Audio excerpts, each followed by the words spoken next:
Sir நேத்து பொதுக்கூட்டம்ல எடப்பாடி அவர்கள் பேசினதை நீங்களும் பார்த்திருப்பீங்கன்னு நினைக்கிறேன். நிறைய விஷயங்கள் சொல்லியிருந்தாரு, நிறைய மூடி மறைச்சு பேசியிருந்தாரு.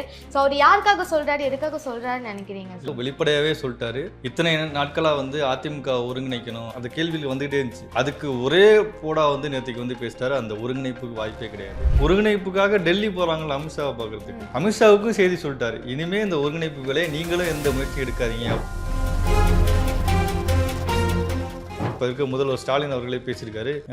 எடப்பாடி அவர்கள் தன்னை ஜெயலலிதாவாக நினைத்து கொண்டு பேசிட்டு இருக்காரு அப்படின்னு சொல்லியிருக்காரு. ஸோ நேற்று கொடுத்த ஒரு ஸ்டேட்மெண்ட் கிட்டத்தட்ட ஜெயலலிதா அவர்கள் கொடுத்த ஸ்டேட்மெண்ட் தான். இது வரைக்கும் எடப்பாடியார் அந்த மாதிரி பேசியிருக்காரு அப்படின்றத நம்ம பார்த்ததே இல்லை. இப்போ புதுசா இந்த மாதிரி விஷயங்கள் பேசுறதுக்கு காரணம் என்ன? என்டிஏ கூட்டணி சொல்லி அண்ணாமலை இருந்து எல்லாரும் பேசியிருந்தாங்க. எங்க தமிழ்நாட்டில் என்டிஏ கூட்டணி தலைவர் தான் அமையும் அப்படின்னு சொல்லுவாங்க. ஆனா அமித்ஷாவே சொன்னாலும் அதிமுக தலைமையில கூட்டணி தான் அங்க நடக்குது தமிழ்நாட்டை பொறுத்த வரைக்கும் அப்படின்னு சொல்லி பேசுறாருல. இனிமே என்னை ஒன்றும் பண்ண முடியாது அப்படிங்கிற ஸ்ட்ராங் மெசேஜ் தான்.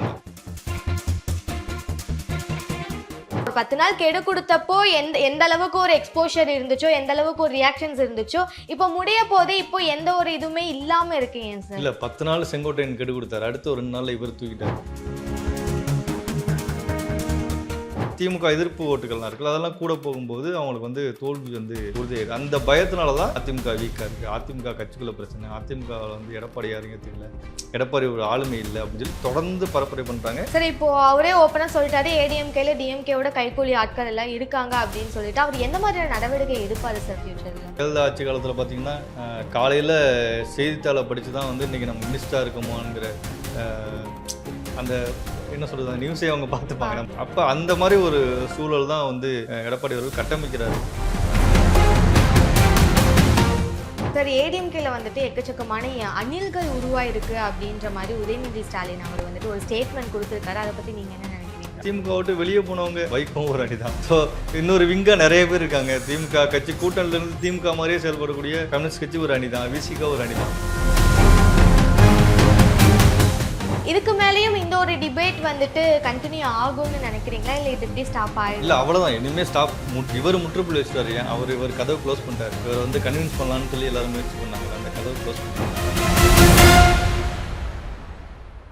எஃப்டி பாலிடிக்ஸ் நேயர்களுக்கு வணக்கம். இன்னைக்கு நம்ம கூட சீனியர் ஜேர்னலிஸ்ட் லகரம் பிரபா சார் தான் இருக்கார். அவர் கூட பேசுவோம். வணக்கம் சார், எப்படி இருக்கீங்க சார்? சார் நேத்து பொதுக்கூட்டம்ல எடப்பாடி அவர்கள் பேசினதை நீங்களும் பார்த்திருப்பீங்கன்னு நினைக்கிறேன். நிறைய விஷயங்கள் சொல்லியிருந்தாரு, நிறைய மூடி மறைச்சு பேசியிருந்தாரு. ஸோ அவர் யாருக்காக சொல்றாரு, எதுக்காக சொல்றாருன்னு நினைக்கிறீங்க? இல்லை குறிப்பாக இதில் ஒரு மூடி மறைச்சி எல்லாம் பேசல, வெளிப்படையாகவே சொல்லிட்டாரு. இத்தனை நாட்களாக அதிமுக ஒருங்கிணைக்கணும், அதிமுக ஒருங்கிணைச்சா அதிமுக வெற்றி உறுதியாயிரும், திமுக வீழ்த்தலாம் அப்படின்னு செங்கோட்டையிலேருந்து டிடிவிலேருந்து சசிகலாலேருந்து பாஜக தரப்புலேருந்து அழுத்த வரதெல்லாம் சொல்கிறாங்க. ஸோ இதெல்லாம் ரொம்ப அவர் ரொம்ப அந்த கேள்வியில் வந்துகிட்டே இருந்துச்சு. அதுக்கு ஒரே போடா நேற்றுக்கு பேசிட்டாரு, அந்த ஒருங்கிணைப்புக்கு வாய்ப்பே கிடையாது அப்படின்னு சொல்லிட்டாரு. அதுவும் ஒருங்கிணைப்பு வாய்ப்பு கிடையாதுன்னு வெறுமனே அறிவிக்காமல் சொல்லாமல் ஏன் ஒருங்கிணைப்பு வாய்ப்பு கிடையாதுன்னு சொல்லிட்டு அவர் வெளிப்படையாக சொல்லிட்டார். அதாவது டிடிவி 18 எம்எல்ஏக்களை வச்சு வெளியே போனதாக இருக்கட்டும், ஓபிஎஸ் கட்சி ஆஃபீஸை உடைச்சதாக இருக்கட்டும் அப்படின்னு அவரோட அந்த தொண்டர்கள் என்ன நினச்சாங்களோ, எடப்பாடி அவர்கள் எப்போ பேசுவார், எப்போ இதுக்கு ரியாக்ட் பண்ணுவார் அப்படின்னு சொல்லி எதிர்பார்த்துருந்தாங்க. அதை நேற்றுக்கு வெளிப்படையாக சொல்லிட்டாரு. அந்த சொன்ன செய்தியை பார்த்தோம்னா அது ஒருங்கிணைப்புக்கு முயற்சி பண்ணுறவங்களுக்கும் ஃபுல் ஸ்டாப் வச்சிட்டாரு. இன்னொன்று, ஒருங்கிணைப்புக்காக டெல்லி போகிறாங்களா அமித்ஷாவை பார்க்குறதுக்கு. அமித்ஷாவுக்கும் செய்தி சொல்லிட்டாரு, இனிமே இந்த ஒருங்கிணைப்பு வேலையை நீங்களும் எந்த முயற்சி எடுக்காதீங்க அப்படின்னு சொல்லி இவர் டெல்லி போகிறதுக்கு முன்னாடியே இங்கே ஒரு ஃபுல் ஸ்டாப் வச்சுட்டு தான் அங்கே டெல்லி போகிறாரு. இந்த விஷயத்துக்கு எல்லாத்துக்குமே ஒரு முற்றுப்புள்ளி வச்சுட்டார். ஸோ அந்த விஷயத்தில் இனிமே இந்த வேலை நடக்காது. ஏன்னா தொடர்ந்து இது பற்றி அதிமுகவில் பிரச்சனை நடக்குது, அதிமுகவுக்குள்ள ஒற்றுமை இல்லைன்னு தொடர்ந்து நீங்கள் மீடியாக்களில் நீங்கள் பரப்பப்படும். நான் கள்ளச்சாராயம் மரக்காணத்துலேயும் சரி, இதில் கள்ளக்குறிச்சிலையும் நடந்த இப்போ கள்ளச்சாரத்தில் இறந்தாங்கல்ல, அந்த நேரத்தில் அதிமுகக்குள்ள பிரச்சனைன்னு சொல்லி டிபேட்டில் பேசியிருந்தாங்க.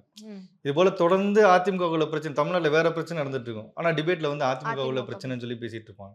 இப்போ செங்கோட்டையன் ப்ரெஸ் மீட் வச்சார், எல்லா மீடியாவுமே அங்கேயே போய் படுத்துட்டாங்க, படுத்து உருண்டு பிறண்டு அங்கே தான் கிடந்தாங்க.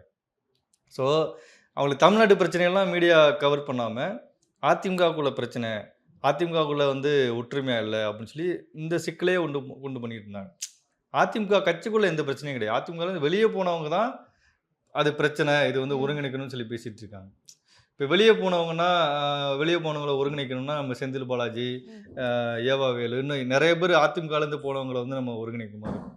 அப்போ வெளியே போனவங்க தான். போனதுதான். ஸோ அதனால இதுக்கு ஒரு முற்றுப்புள்ளி வச்சு பேசிட்டாரு அவரு. இதுதான் அவர் சொன்ன முக்கியமான செய்தி இது. கண்டிப்பா நேத்து பேசுறப்போ கைக்கூலிகள்லாம் நாங்க கண்டுபிடிச்சிட்டோம். விரைவில முடிவு கட்டிருவோம்ன்ற மாதிரி சொல்லியிருக்காரு. யாரு சார் அந்த கைக்கூலி? யார இல்ல குறிப்பிட்டு சொல்றாரு? கட்சிக்குள்ள இருந்தே இந்த வேலைகள் பார்ப்பாங்கல்ல. ம். அப்ப அவங்களுக்கு ஒரு எச்சரிக்கை தான். இந்த மாரி வேலைகள் நீங்க பார்க்காதீங்க. செங்கோட்டையன் கூட இது மாரி பேசாதீங்க. இல்ல வந்து இந்த முயற்சிகள் எடுக்காதீங்க. மீண்டும் மீண்டும் என்ட்ட வந்து கன்வின்ஸ் பண்றதுக்கு ட்ரை பண்ணாதீங்க அப்படின்னு சொல்லிட்டு, அவர் இன்டைரக்ட்டா அதுக்கான இது செய்திய சொல்ட்டாரு. ம். அப்ப இனிமே அந்த வேலை நடக்காது. நீங்க கைக்கூலிகள்னு சொல்றதை விட, யாரு துரோகிகள் அப்படின்னு சொல்லி பேசி முடிச்சுட்டாரு. ம். இப்ப நேத்து பேசுனது முக்கியமா நீங்க பார்த்தீங்கன்னா, இப்ப இருக்க முதல்வர் ஸ்டாலின் அவர்களே பேசியிருக்காரு. எடப்பாடி அவர்கள் தன்னை ஜெயலலிதாவாக நினைத்துக் கொண்டு பேசிட்டு இருக்காரு அப்படின்னு சொல்லியிருக்காரு. ஸோ நேத்து குடுத்த ஒரு ஸ்டேட்மெண்ட் வந்து கிட்டத்தட்ட ஜெயலலிதா அவர்கள் குடுக்குற ஸ்டேட்மெண்ட் தான். ஏற்கனவே செங்கோட்டையன் வந்து அ நீக்குனதா இருக்கட்டும். அதேபோல நேத்து குடுத்த ஸ்டேட்மெண்ட்ல வந்து வெளிப்படையா வந்து நீங்க எந்த முயற்சி பண்ணாலும் இது நடக்காதுன்னு சொல்லி, அவர் ரொம்ப பதிலடியா தராளடியா பேசினதா இருக்கட்டும். இது எல்லாமே வந்து ஜெயலலிதா அவர்கள் இந்த மாரி தான் பேசுவாங்க. ம். ஸோ கிட்டத்தட்ட கட்சிய தன்னோட கைக்குள்ள ஃபுல்லா கொண்டு வந்துட்டாரு. தொண்டர்கள் இவர முழுக்க அ ஆ ஆர்ப்ப அத ஆதரவு குடுக்க ஆரம்பிச்சுட்டாங்க. போற இடங்கள்லலாம் அவருக்கு வந்து மிகப்பெரிய கூட்டம் கூடுது. கூட்டம் கூடுது. அப்ப இவரு வந்து ஒரு ஒரு ஜெயலலிதாவான ஒரு ஆளுமையா வந்துட்டு அவர் கூடயே வந்தவங்க. அவர் வந்து இனிஷியல் 1980ஸ்லேருந்தே ஸ்டேஜ்ல இருந்து இனிஷியல் கூட ஸ்டேஜ்லேருந்தே வந்தவர். ம். அப்ப இந்த கட்சிய எப்படி நடத்தணும்னு அவருக்கு தெரியும். ஒரு சரி. தொண்டரா இருந்து ஒரு முதல்வரா இருக்காரு. ம். ஸோ அப்ப இந்த தொண்டர்லேருந்து முதல்வர் ஆகுற வரைக்கும் அவர் பல கட்டங்கள தாண்டி இருப்பாரு. ஒன்றிய செயலாளர்லேருந்து, எம்எல்ஏலேருந்து, மினிஸ்டர்லேருந்து தாண்டி வரும்போது ஒவ்வொரு இதுலயும் எவ்வளோ சிக்கல் வந்திருக்குன்னு தெரியும். ம். அப்ப இந்த கட்சிய எப்படி கொண்டு போணும், இந்த கட்சிய வந்து இவர்கள் இல்லாமல் டிடிவி, சசிகலா, செங்கோட்டையனா இருக்கட்டும், இல்ல ஓபிஎஸ்ஸா இருக்கட்டும், இவர்கள் இல்லாம இந்த கட்சிய எப்படி நகர்த்தி கொண்டு போகணும்னு அவருக்கு ஒரு ஐடியா இருக்கும். அந்த இருக்கும். ஐடியாவ தான் அவர் வந்து இங்க பேசிட்டாரு. அதான் உண்மை. கண்டிப்பா சார். சார் நேத்து பேசினப்போ இன்னொரு விஷயம் அவர் சொன்னது என்னன்னா, 150 எம்எல்ஏக்கள கடத்தி கொண்டு போனவர கட்சியிலலாம் சேர்த்திக்க முடியாது அப்படின்ற மாரி ஓப்பனாவே ஓபிஎஸ் அவர்கள பத்தி சொல்லியிருந்தாங்க. அது மட்டும் இல்லாம இன்னும் 2, 3 பேர பத்திலாம் மறைமுகமா பேசியிருந்தாரு. இதுவரைக்கும் எடப்பாடியார் அந்த மாதிரி பேசியிருக்காரு அப்படின்றத நம்ம பார்த்ததே இல்ல. இப்போ புதுசா இந்த மாதிரி விஷயங்கள் பேசுறதுக்கு காரணம் இல்ல என்ன? அதுதான் கட்சி அவரோட கண்ட்ரோல்ல வந்துருச்சு. ம். தொண்டர்கள் அவர வந்து ரொம்ப ஆதரவு குடுக்குறாங்க. அவர வந்து ஒரு எடப்பாடி அடுத்த தலைவரா மாறிட்டாரு. எம்ஜிஆர், ஜெயலலிதாவுக்கு பிறகு எடப்பாடி வந்து இந்த கட்சிக்கு ஒரு தலைமை ஆளுமையா மாறிட்டாரு. ம். அதனால அந்த ஸ்ட்ராங் மெசேஜ வந்து எல்லாருக்கும் சொல்றாரு. சொல்லுங்க. இனிமே என்னைய ஒண்ணும் பண்ண முடியாது அப்படிங்கிற ஸ்ட்ராங் மெசேஜ் தான். நீங்க ஒரு ஆளுமையா ப்ரூவ் பண்ணும்போது நான் யாருங்கிறத வந்து வெளிய சொல்லி ஆகணும்ல. ம். நீங்க என்னதான் வந்து நீங்க அமித்ஷா கூட தொடர்புல இருந்தாலும், என்னதான் பிஜேபியோட உங்களுக்கு ஆதரவு இருந்து நீங்க நெனச்சாலும், தமிழ்நாட்டுல நான் நெனைக்கிறது தான். நீங்க என்டிஏ கூட்டணின்னு சொல்லி அண்ணாமலையிலேருந்து எல்லாரும் பேசியிருந்தாங்க. எங்க தமிழ்நாட்டுல வந்து என்டிஏ கூட்டணி தலைவர் தான் அமையும் அப்படின்னு சொல்லுவாங்க. ஆனா அமித்ஷாவே சொன்னாலும் அதிமுக தலைமையில கூட்டணி தான் இங்க நடக்குது தமிழ்நாட்ட பொறுத்தவரைக்கும் அப்படின்னு சொல்லி பேசுறாருல்ல. அவரு அதே போல அதிமுகவோட அந்த தன்னோட கட்சி தன்னோட வந்து செல்ஃப் ரெஸ்பெக்ட் இருக்குல்ல, ம். அதை விட்டு கொடுக்காம அவர் பேசுறாரு. பேசுறாரு. அப்ப இவங்க என்னதான் ஓபிஎஸ் முயற்சி பண்ணாலும் சரி, இல்ல டிடிவியோ இல்ல சசிகலாவோ என்ன முயற்சி பண்ணாலும் அது நடக்காது. குறிப்பா ஓபிஎஸ் அவர்களும் ரொம்ப கடுமையா வந்து கோவத்துல இருக்காரு. ஏன்னா கட்சி அலுவலகத்தையே வந்து உடைச்சிருக்காங்க ம். போயிட்டு. இங்க வந்து வானகரத்துல பொதுக்குழு நடக்கும்போது நேரா போய் கட்சி அலுவலகத்தை உடைச்சு உள்ள ஆவணங்கள்லாம் எடுத்திருக்காங்க. எடுத்திருக்காங்க. அந்த கட்சி அலுவலகம் வந்து அவங்களுக்கு வந்து ஒரு அதிமுகவை பொறுத்தவரைக்கும் அவங்களுக்கு வந்து கோவில் மாரி. ம். ஏன்னா அது வந்து ஜானகி அம்மாள் அவங்க வந்து எம்ஜிஆர் அவங்களோட அந்த இடம். ஸோ அந்த கோவில வந்து இவங்க உடைச்சது வந்து அவங்களால ஏத்துக்கவே ஏத்துக்க முடியல. அது முடியாது. வாய்ப்பே வாய்ப்பே கிடையாது. அதுக்கு வாய்ப்புகள் ரொம்ப ரொம்ப கம்மி. அப்படி ஏத்துக்கிட்டா இது வந்து கட்சிக்குள்ள மறுபடியும் குழப்பங்கள் வரும். இப்போ வந்து ஏற்கனவே வந்து ஜெயலலிதா அவர்கள் இருக்கும்போது சசிகலா அவர்கள நீக்கினாங்க. டிடிவிய வந்து ஓரங்கட்டி வச்சிருந்தாங்க. என்ன காரணம்னா, அந்த குடும்ப அரசியல் இருந்துச்சு. அதாவது மன்னார்குடி மாஃபியாவோட கண்ட்ரோல்ல இருக்காங்க. அ சசிகலா ஃபேமிலி தான் எதா இருந்தாலும் டிசைட் பண்ணும் அப்படிங்கிற மாரி சூழல் இருந்துச்சு. ம். ம். அப்பங்கும்போது சசிகலாவ மட்டும் கூட வச்சுட்டு மத்த எல்லாரையுமே வந்து கட்சிய விட்டு நீக்குனாங்க. டிடிவி வந்து ஓரங்கட்டி வச்சிருந்தாங்க. இப்ப மறுபடியும் ஒண்ணு சேர்த்தா என்ன ஆகும்? இப்ப எடப்பாடி அவர்கள் வந்து கட்சிய வந்து ஜனநாயகமா கொண்டு போறாரு. எந்த எந்த ஊர்ல உள்ளவங்களுக்கும், எந்த ஜாதியில உள்ளவங்களுக்கும், எந்த மதத்துல உள்ளவங்களுக்கும் ஈக்குவல் விஷயம் தான் ரெஸ்பான்சிபிலிட்டி குடுக்குறாரு. குடுக்குறார்ல. ம். அப்ப அப்ப அப்ப அப்ப நடக்கலல்ல. அப்ப இப்ப எடப்பாடி கூட பயணிக்கிறவங்க இருக்காங்கல்ல. அவங்கலாம் வந்து மறுபடியும் மீண்டும் உள்ள வந்தா அவங்களுக்கு சிக்கலாகும்ல. ம். அதெல்லாம் வந்து யோசிப்பாங்கல்ல. இப்ப டெல்டாவ பொறுத்தவரைக்கும் முன்னாடியெல்லாம் வந்து சசிகலா ஃபேமிலிய மீறிட்டு நீங்க எதுவுமே பண்ண முடியாது. பண்ண குறிப்பா. முடியாது. ம். ம். இப்ப ஓஎஸ் மணியன் அவர்கள் என்ன வேணாலும் பண்ணலாம். நீங்க கட்சிய பொறுத்தவரைக்கும் அவர் தான் அங்க. முன்னாடி இருந்தாங்கன்னா ஓஎஸ் மணியன் அவர்கள் வந்து சசிகலா ஃபேமிலிட்ட கேட்கணும். அதுக்கு பிறகு தான் ஜெயலலிதா அவர்கள்ட்ட வரணும். அப்படி ஒரு சூழல் இருந்துச்சுல்ல. ம். அந்த சூழல்லாம் இங்க வந்து இல்ல. அதிமுகல மாறிடுச்சு. ஒரு ம். ஜனநாயகமான ஒரு கட்சியா மாறிடுச்சு. திமுகவையும் அதிமுகவையும் கம்பேர் பண்ணக்குள்ள ஒரு வாரிசு அரசியலே இல்லாத அளவுக்கு அதிமுக கொண்டு வந்துட்டாரு. நீங்க திமுகல இப்ப இன்பநிதி வந்திருக்காரு. ம். அதிமுகல வந்து எடப்பாடி அவர்களோட பையன் பேர் உங்களுக்கு தெரியுமா? இல்ல சார் தெரியாது. அந்த அதுதான் அதிமுக அவர் வழிநடத்துற விஷயம். அதாவது அவர் பையன் பேரோ, ஃபேமிலியோ, இந்த ஃபேமிலி இன்வால்வ் பண்ணாம அரசியல தனியா பார்த்துட்டு தனியா இருக்காரு பார்த்துட்டு அப்படின்றது நீங்க தான். திமுகவ பொறுத்தவரைக்கும் இங்க வந்து உதயநிதி ஸ்டாலின், இன்பநிதின்னு போகும்.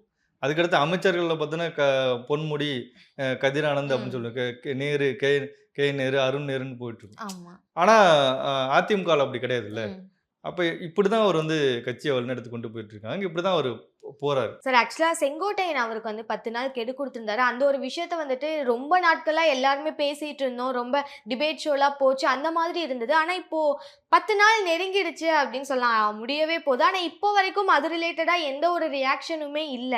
ஸோ அவர் 10 நாள் கெடு குடுத்தப்போ எந்த எந்த அளவுக்கு ஒரு எக்ஸ்போஷர் இருந்துச்சோ, எந்த அளவுக்கு ஒரு ரியாக்ஷன்ஸ் இருந்துச்சோ, இப்போ முடிய போது இப்போ எந்த ஒரு இதுவுமே இல்லாம இருக்கு ஏன் சார்? இல்ல 10 நாள் செங்கோட்டையன் கெடு குடுத்தாரு. அடுத்து ஒரு 2 நாள்ல இவரு தூக்கிட்டாரு.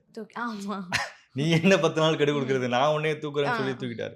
இன்னொரு விஷயம் என்னன்னா, அவரு இந்த மாரி முயற்சிகள் தூக்குனதுக்கு பிறகு, செங்கோட்டையன் பிரஸ் மீட்ல சொல்றாரு, "நான் வந்து 9ஆம் தேதி பிரஸ் மீட் குடுக்குறேன்னு நான் சொல்லவே இல்ல. ம். அந்த 10 நாள் கெடு இருக்குல்ல, அந்த மாரி நான் சொல்லவே இல்ல." அப்படின்னு சொல்லி ஜகா வாங்கிட்டாரு. ம். ம். எப்படி செங்கோட்டையன் வீட்ல வந்து கூட்டம் கூட்டமா அந்த போய் எல்லாம் செங்கோட்டையனுக்கு ஆதரவாளர்கள்ன்னு சொல்லி கூட்டுனாங்களோ, இப்ப நெறைய பேர் வந்து அந்த இப்ப மாற்றி நியமிச்சாரு. செல்வராஜ்ன்னு ஒருத்தர், கேஎஸ்ங்கிற ஒருத்தர் நியமிச்சாரு. எடப்பாடி அவர்கள். அவர் வீட்டுக்கு எல்லாரும் போய் ஆதரவு குடுக்க ஆரம்பிச்சுட்டாங்க. அப்படியே நிலைமை மாறிடுச்சு. இப்ப செங்கோட்டையன் வீட்ல ஒருத்தருமே கிடையாது. கிடையாது. ம். எங்க பவர் இருக்கோ அங்க தானே மக்கள் போவாங்க. பவர் எந்த எக்ஸாக்ட்லி. பக்கம் அப்பதான் அங்க தானே போவாங்க. அப்ப பவர் வந்து எடப்பாடிட்ட இருக்கு. அவர் வந்து கேஎஸ்ங்கிறவர நியமிச்சாரு. இப்ப எல்லாரும் அவருக்கு ஆதரவு குடுக்க ஆரம்பிச்சுட்டாங்க. செங்கோட்டையனால ஒண்ணும் பண்ண முடியல. ம். குறிப்பா இதுல நீங்க பார்த்தீங்கன்னா, இந்த அதிமுகவோட உட்கட்சி விவகாரங்கள்ல வந்து அதிமுகல பிரச்சனை வருதுன்னு குறிப்பா இத பூதாகரமாக்குறது வந்து திமுக தான். திமுக தரப்பு ஊடகங்கள் தான் இது பெரிய அளவுல பேசுவாங்க. பேசுறாங்க. ம். தமிழ்நாட்டுல வேற பிரச்சனைலாம் போயிட்டுருக்கும். ஆ என்ன சொல்றது? ஒரு 2 நாளைக்கு முன்னாடி கூட திருப்பூர்ல ஒரு சேர்மன் வந்து ஒரு சமூக ஆர்வலர் கார ஏத்தி கொன்னுருக்காரு. ம். இந்த மாரி பல விஷயங்கள் வந்து தமிழ்நாட்டுல வந்து போயிட்டுருக்கும். ம். ஆனா, அத பத்திலாம் பேச மாட்டாங்க. அதிமுக கட்சிக்குள்ள பிரச்சனை, அதிமுக கட்சிக்குள்ள பிரச்சனை அப்படின்னு சொல்லி தான் மீடியாவ வந்து இவங்க கண்ட்ரோல்ல வச்சிருக்கனால, அத தொடர்ந்து பேசுவாங்க. தொடர்ந்து பேசி, பேசி அதிமுக கூட்டணி வந்து ரொம்ப வீக்கா இருக்கு. பிஜேபிக்கும் இவங்களுக்கும் வந்து இணக்கமான சூழல் இல்ல. பிஜேபி வந்து அதிமுகவ கண்ட்ரோல் பண்ண நிக்குது அப்படின்னு சொல்லி, ஒரு கருத்து உருவாக்கத்த பண்றது தான் இவங்களோட வேலை. வேலை. அது ஏன்னா, யாருமே எதிர்பார்க்காத நேரத்தில வந்து எடப்பாடி அவர்கள் அமித்ஷாவை பார்த்து கூட்டணி அமைச்சிட்டார்ல. ஒரு ஒரு ஒரு 10 மாசத்துக்கு முன்னாடியே நின்னு கூட்டணி ம். அமைச்சிட்டாரு. இது யாருமே எதிர்பார்க்காத ம். நேரத்தில. ஏன்னா, டிசம்பர்ல தான் அமைப்பாங்கன்னு நினைச்சிட்டு இருந்தாங்க. முன்னாடியே அமைச்சிட்டாரு. அப்ப இவங்க என்டிஏ கூட்டணியும் அதிமுகவும் ஒண்ணு சேர்ந்தனால, கொஞ்சம் ஸ்ட்ராங் ஆயிடுச்சு. ஏற்கனவே அதிமுக வந்து 20% கிட்ட ஓட்டு வாங்குனுச்சு. என்டிஏ கூட்டணி வந்து நாடாளுமன்ற தேர்தல்ல 18% வாங்குச்சு. கிட்டத்தட்ட 38%. ம்.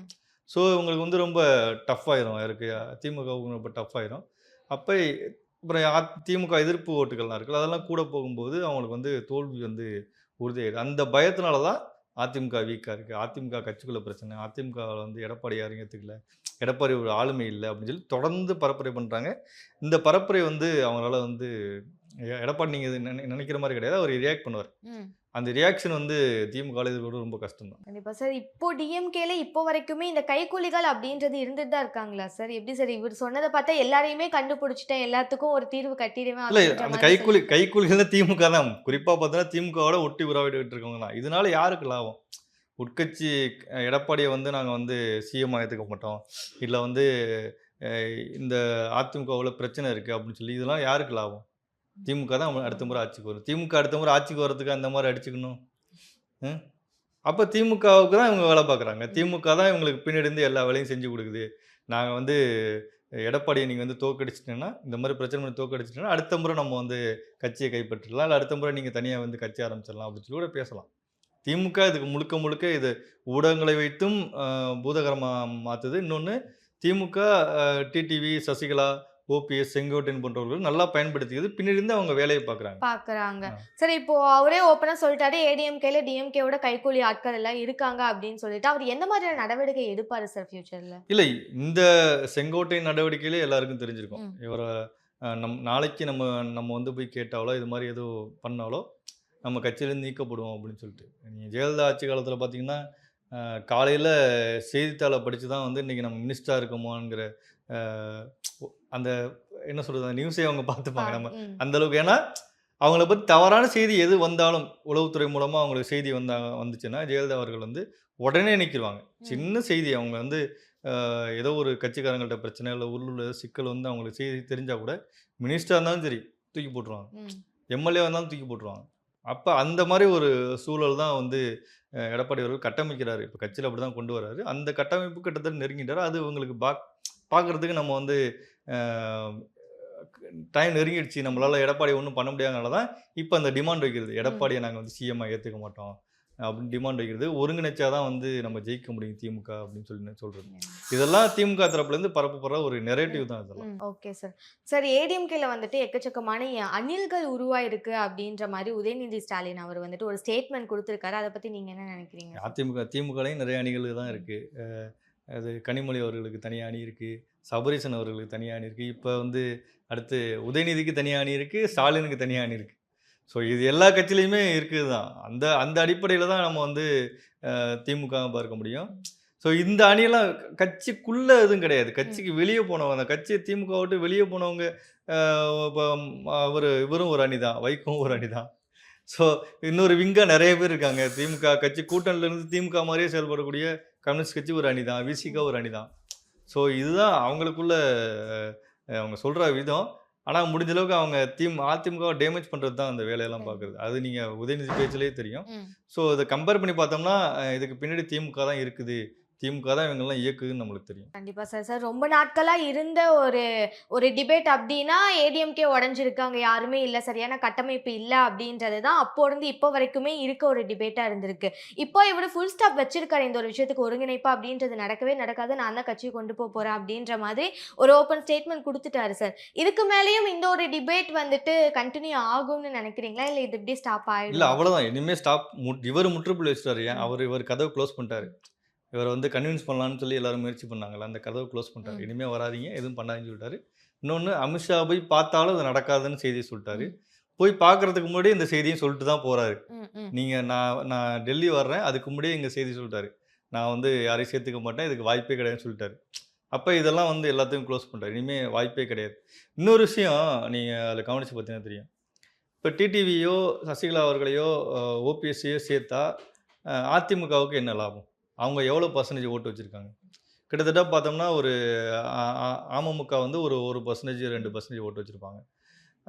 ஓபிஎஸ் அவர்கள் எவ்வளோ ஓட்டு பர்சன்டேஜ் வச்சுருக்காரு நமக்கு தெரியாது. அவரும் ஒரு 0.1% ஓட்டு வச்சுருக்கலாம். சசிகலா அவர்கள் எவ்வளோ ஓட்டு பர்சன்டேஜ் வச்சுருக்காங்கன்னு நமக்கு தெரியாது. அப்போ இவங்களை பார்த்தோன்னா ஒரு 1லேருந்து 2% தான் இவங்க சொல்கிற ஓட்டு பர்சன்டேஜ் மாறும். ஆனால் தொண்டர்களை இணைச்சிட்டா, அதிமுக தொண்டர்களை இணைச்சிட்டா, தலைவர்கள் மட்டும் விட்டுட்டு தொண்டர்கள் நினச்சிட்டா இது எதுவுமே தேவை கிடையாது. கண்டிப்பா.